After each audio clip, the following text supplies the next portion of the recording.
Hey guys, it's your girl Kizzy Rock, and yes, Kizzy Rock is my birth given name. Happy Wednesday, guys. Want to say hey to all my subscribers, new as well as season. I got a word for you. Tap in. Happy Wednesday, guys. Happy hump day. So, guys, I'm going to upload two recordings this morning. This one that will, I don't know how I'm going to title it yet, but this particular thing can literally cause us to miss an entire destiny season. There's many things that can cause us to miss destiny season, but this one particular thing, the recording I'm going to upload after this will be on, I don't know how many things I have yet. I have 10 now, but I'm still getting downloads. 10 things that literally can cause our blessings to be tied up and currently delayed, even though the shift is here. Certain things can have your blessings tied up in the demonic realm.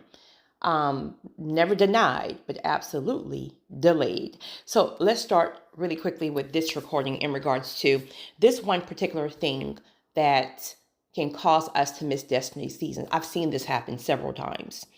In fact, if I'm honest, I almost missed a destiny season. I don't know, maybe 8 or 9 years ago, but thank God I hopped on the train.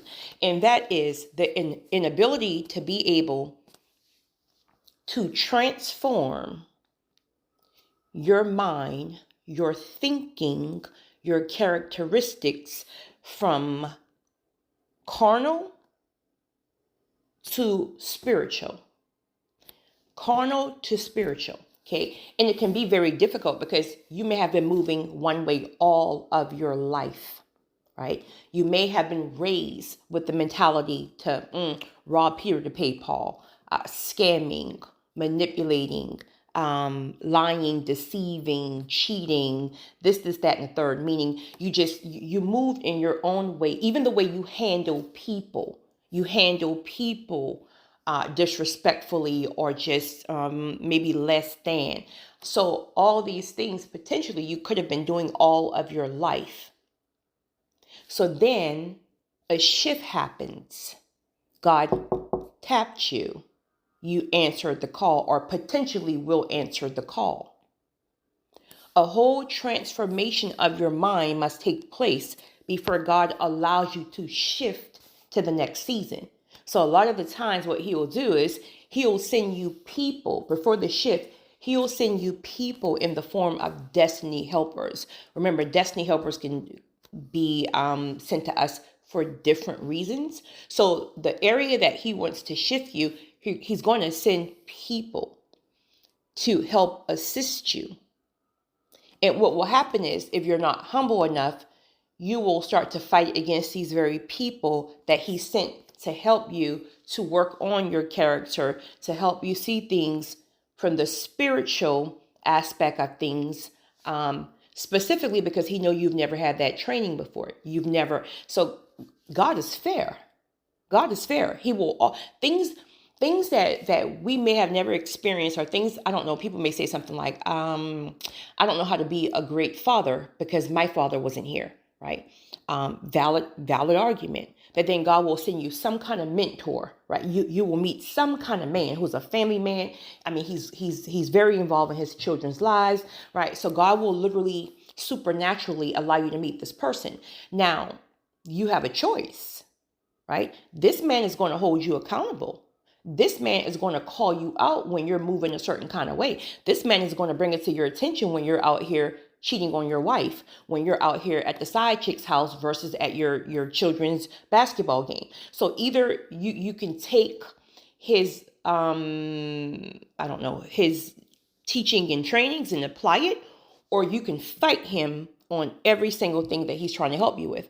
Well, this man is already at a certain level. You're trying to get there, right? So if we refuse to put the work in, if we refuse to understand that our own carnal thinking of how we used to handle things and handle people will keep us stuck to the point that we're not going to put the work in, and it's a lot of work, right? We're not going to put the work in, then we're just going to stay stagnant. One thing I've learned is this: some people really believe that God only can use them. Like, oh, well, God give me this certain kind of gift, this certain kind of, so he can only use me. You think so? So you think God is going to wait on you and play with you and fight with you to get blessings to you, blessings that we ask for and we pray for? You think God is going to fight with us to bless us? No, he's going to work with us because he wants to bless us.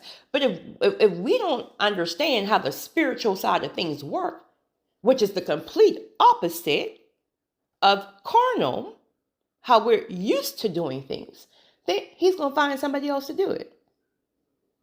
Period. So we will stay stagnant, right? This is, for example, because I know I can get sometimes too deep. For example, this can look like, okay, most of you guys are here are the chosen one, if not all, I don't know. Hey, chosen ones. So you may have 15 siblings. God's happy you answer the call, right? The other ones may be in their feelings because they feel like you have God's favor, but they didn't even answer their call, honey. They're still acting like a fool, right? Cool. It is what it is. But you answer the call. God have helped transform your mind and your thinking from carnal to spiritual. Now, because you know how the spiritual realm works and how God blessings work, etc., he's accelerated you over time, right? From level to level, from glory to glory. And only you know what you went through to get there. You've been through hell and back, right? But now, your family members still have the carnal mindset. They're still handling things like they've always handled them. Let it be disrespect, lying, cheating, scamming, manipulating, and the list goes on. Now, because you can no longer be a part of that, they're going to see you as, oh, you're bougie now, or you've changed, rather than see it as, now God holds you accountable. Now God watches you like a hawk. You have to steward things a certain kind of way. So no, maybe you can't sign for your great grandnephew's car who's been in jail 5 times because the weed was in the car. So now they're in their feelings because they think like, oh, well, you got it, but why won't? But there's a whole spiritual mindset shift that has to happen. There is no way in the world when God sends us God-ordained people, potential God-ordained blessings, destiny seasons, that he will allow that door to open fully. Now, sometimes what he'll do is, a lot of the times what he'll do is, he'll crack that door. He'll crack it so you can get a glimpse, right, of how good it is. That way, when the challenges come upon you where you have to change and transform, then you know what you're working towards. So you're determined to put that work in, right? I hear a lot of people say this. You're just, in general, people are just going to have to love me for me. You're just going to have to accept me for me. Oh, really? Really? Okay. Absolutely not. Not God. Listen, carnal people will, because they're going to deal with your foolishness. They're going to deal with the disrespect. They're going to deal with walking on eggshells because they know if they call you out on something, iron sharpening iron, that you're going to fight against them and you're going to, child. Spiritual people will leave you on sight. They will leave you on sight. Those of you who want God-ordained spouses and partners, they will leave you on sight because remember, they've already put the work in. So nobody's perfect, but they're going to hold you accountable. They're going to be pliable to work with you if they see change. People typically will work with you if they see you trying. Even if you keep failing over, like there's something, I'm human. There's a particular area that I fail over and over in, but every day, like I literally try and I get better each day. But people can work with you when they see that you're trying. But when you're stiff-necked and you're determined that you're not going to change and you're going to stay that way, and you're going to stay in that very stagnant season. God will not open a door and shift us to the next level. Next level requires next level thinking, right? Next level, etc., etc. The choice is ours. You guys have a great one. It's your girl, Kizzy Rock.